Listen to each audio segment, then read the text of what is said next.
Après Paris, Van Gogh est transformé, la couleur est devenue sa langue. Mais sa vie, elle, prend un tournant plus sombre. À Paris, il découvre les impressionnistes et les néo-impressionnistes. Il expérimente avec la touche, la lumière, les couleurs pures, mais la vie parisienne l'épuise. Trop de bruit, trop de tentations, trop de tensions.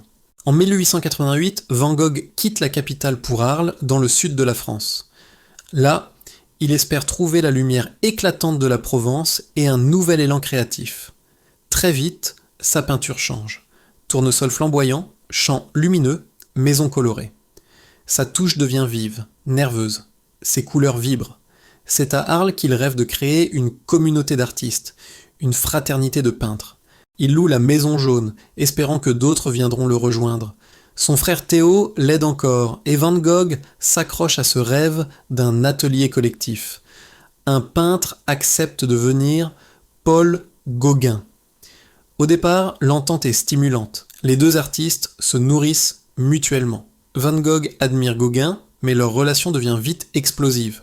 Van Gogh est instable, nerveux, sujet à des crises. Gauguin est provocateur, orgueilleux, dominateur. Les disputes éclatent presque chaque jour. En décembre 1888, la tension atteint son paroxysme. Après une violente dispute, Van Gogh, en crise, se mutile l'oreille. L'épisode est resté célèbre, il offre un morceau de son oreille à une femme d'Arles. Le scandale est énorme, Van Gogh est hospitalisé, considéré comme fou, mais même dans cet état, il peint. Son art devient le miroir de son esprit troublé. Les couleurs s'intensifient encore, ses coups de pinceau deviennent presque des tourbillons. Des toiles, comme la chambre à Arles, où les tournesols sont créés dans cette période de tension extrême. Mais son isolement s'aggrave. Les habitants d'Arles le rejettent, le traitent de fou dangereux. Van Gogh est contraint d'être interné, d'abord à Arles, puis à Saint-Rémy-de-Provence. Dans l'asile, il continue à peindre sans relâche, trouvant dans l'art un exutoire à ses tourments. C'est là qu'il crée certaines de ses œuvres les plus célèbres, dont la légendaire Nuit étoilée. Mais la folie progresse. Les crises se font plus violentes, plus fréquentes.